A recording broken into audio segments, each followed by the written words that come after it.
Vamos chamar agora os autores do Guia Politicamente Incorreto do Futebol. Jones Rossi Leonardo Mendes Júnior.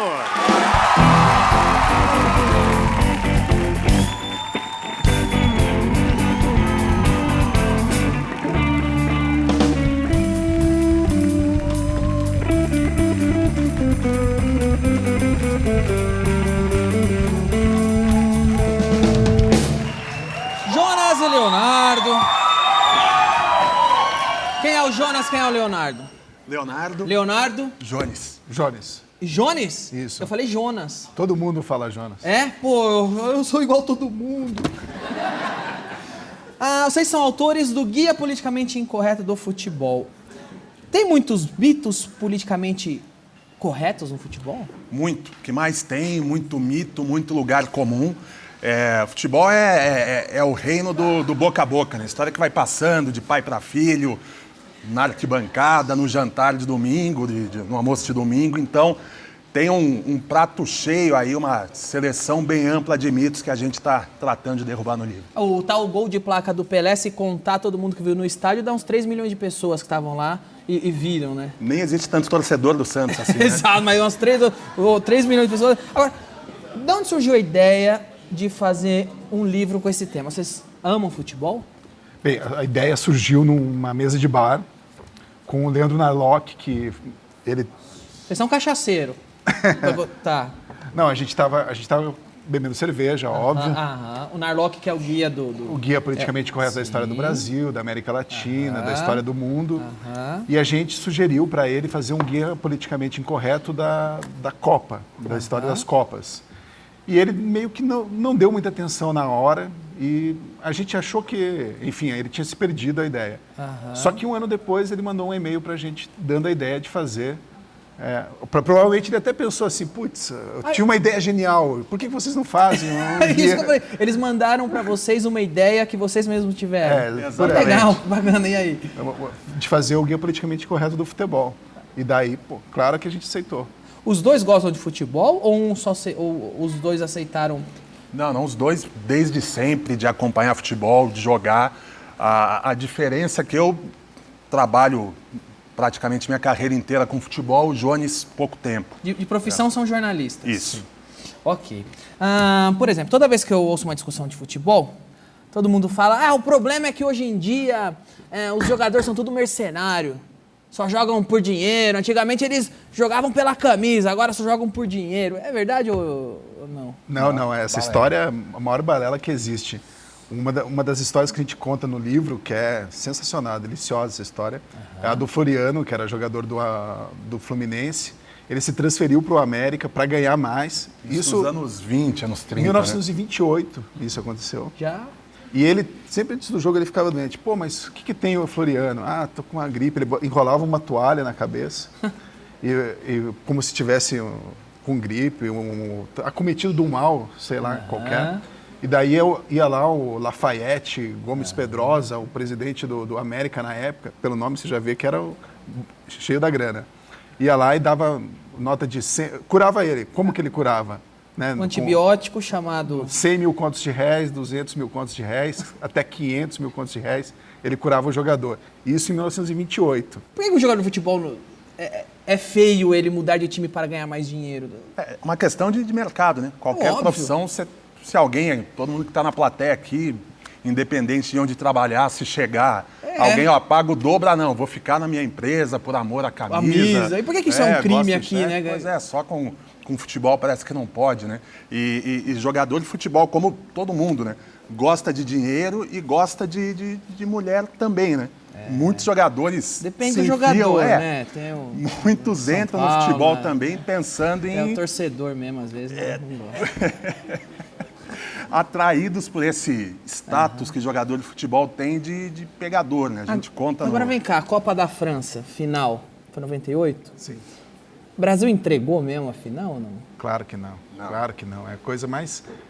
Esse capítulo a gente ficou... Mas isso reza até hoje, é verdade para todo mundo. Não. Então, eu decidi colocar esse capítulo no livro justamente porque eu escutei num bar, indo jogar futebol, o pessoal discutindo ardorosamente, o Brasil vendeu a Copa de 98, o Ronaldinho entregou, enfim, vendeu para a Nike, vendeu porque vai sediar a Copa, vendeu porque ia ganhar em 2002. Aquelas bobagens que a gente escuta. Fez um acordo, perde aqui que ganha em 2002. As teorias de conspiração mais absurdas que... A verdade é que não, o Brasil não vendeu aquilo lá. A França era melhor que o Brasil. E teve um fator adicional, né? A crise nervosa que o Ronaldo sofreu na final, que abalou a seleção demais. Os primeiros 20 minutos do Brasil em campo, na final contra a França, foram, claro, ali um time que não se encontrou em campo. Mas vocês já ouviram falar também que... O mesmo pessoal está falando assim também. E fica tranquilo, porque já está combinado que este ano o Brasil vai ganhar a Copa. Vocês acham isso? Eu não digo necessariamente combinado, mas, primeiro, o Brasil é o único campeão mundial que nunca foi campeão dentro de casa. Grandes seleções, geralmente, ou são campeãs quando organizam a Copa, ou vão muito longe. Seja na Copa que for, pelo tamanho da seleção brasileira, se o juiz no aperto tiver que pender para algum lado, já pende para o Brasil. Quando joga o time da casa, é natural também que o juiz mesmo inconscientemente dê um empurrãozinho. Foi assim torcida até... tá sentindo a torcida. Foi assim até com a Coreia do Sul, que é uma porcaria em futebol em 2002, não tem por que não ser com o Brasil em 2014. Agora, vocês abordam aqui o início do futebol no Brasil. E eu aprendi que foi Charles Miller que trouxe o futebol para o Brasil. Foi ele mesmo? Não. Ele chegou. Quem foi, então? A gente teve, primeiro, um escocês, Thomas Donoghue, que chegou no Brasil 6 meses antes do Charles Miller, praticava futebol amplamente na Escócia, jogava em equipe. Como ele chamava? Lá. Thomas Donoghue. Thomas Donoghue. Isso. Esse foi o cara que trouxe futebol Foi o cara que trouxe futebol para o Brasil. Um escocês, veio trabalhar numa fábrica de tecidos no Rio de Janeiro. Pouco tempo depois, a mulher e os filhos dele trouxeram as bolas de futebol. A cidade que ele morava, na Escócia, era uma cidade que era um polo de futebol, se chamava Busby. Era uma cidade, tinham vários times e ele, na cidade, ele jogava, ele era centroavante. A gente tem uma foto aqui, esse era o time? Esse mesmo. Era esse? Esse mesmo. Você consegue me mostrar quem é ele na foto? Parece o time do Bangu, um monte de presidiário. Era o do bigode ali. É o do bigode, o careca do bigode? Ou o outro? Na segunda fileira, bem no meio. Exatamente. O do meio. Na segunda fileira. O outro ali parece Charles Miller também. Pois é. Mas o Charles Miller fez alguma coisa, organizou...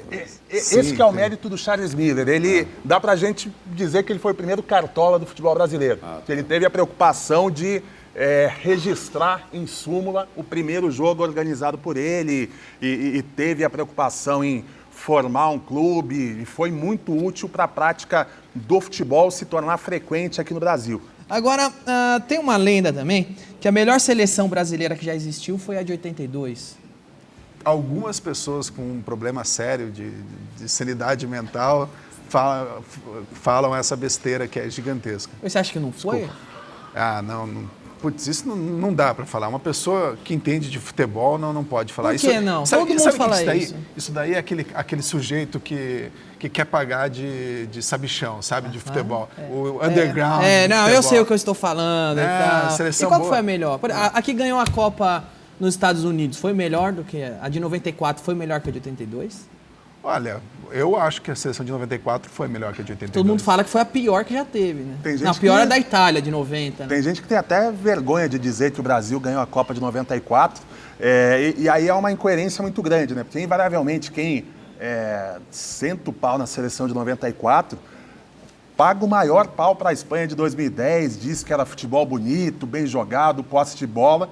E o que a gente comprova estatisticamente é que o Brasil de 94 e a Espanha de 2010 jogavam igualzinho. Vamos ver uma jogada clássica da seleção nacional, né? Foi ali, ó. Tá.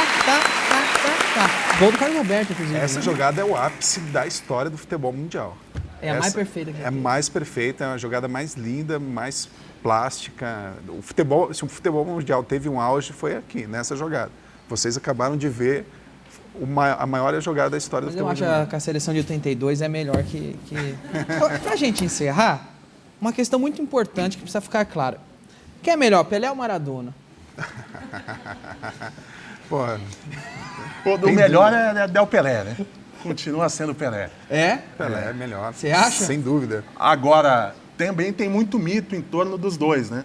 Muita história aí que foi se contando e se passando, né? Já que os caras eram fora de série, parece que todo mundo pensou, então vamos aumentar um pouquinho mais as histórias deles. Agora eu vi uma foto do Pelé, que um negócio que eu vi lá ele no chuveiro não é lenda, não, que não tinha Photoshop naquela época ali. Vocês já viram essa foto? Nessa parte a gente preferiu não tocar, Tá, né? mas não é lenda não, que não tinha Photoshop naquela época ali. E tem uma lenda do Maradona, aquele gol não foi de mão, né? Não, do gol foi de novo. Agora, o que se conta muito de lenda, e com o tempo Maradona mesmo passou a alimentar, né? De que aquela vitória por 2-1, a do gol de mão e a do gol do século, que ele dribla meio time da Inglaterra, foi uma vingança pela Guerra das Malvinas e que os argentinos já entraram determinados a vingar. Não tem nada a ver, guerra. ele só tava cheirado mesmo e entrou loucão. Exatamente. Então é um dos mitos, são 5 mitos do Pelé, 5 do Maradona, que a gente desmistifica, né? E também conta 3 verdades aí sobre o Messi, que é quem está na fila e na linha Quem sucessória. quiser saber, compra o livro. Compra o livro, Só uma coisa, exatamente. sabe se é verdade aquela história que puseram calmante na água do branco? A gente não abordou isso, mas... Não abordou? Mas provavelmente é verdade. Do jeito que os argentinos eram naquela época... E o futebol... Assim, você muda de música, vem te processa, tá assim ainda. Tá uma loucura, é outra coisa. Tá bom, olha, quem quiser saber mais histórias, compre o Guia Politicamente Incorreto do Futebol. Como segue a tradição, ele tem a capa temática da coleção. Muito obrigado por terem vindo, foi um prazer recebê-los. O que tem pra agora, Gordo? Bom, agradecer a plateia, obrigado pela presença hoje no De Noite. Bom, vem aí Jornal do SBT e encerra o nosso programa Ultraje a Rigor.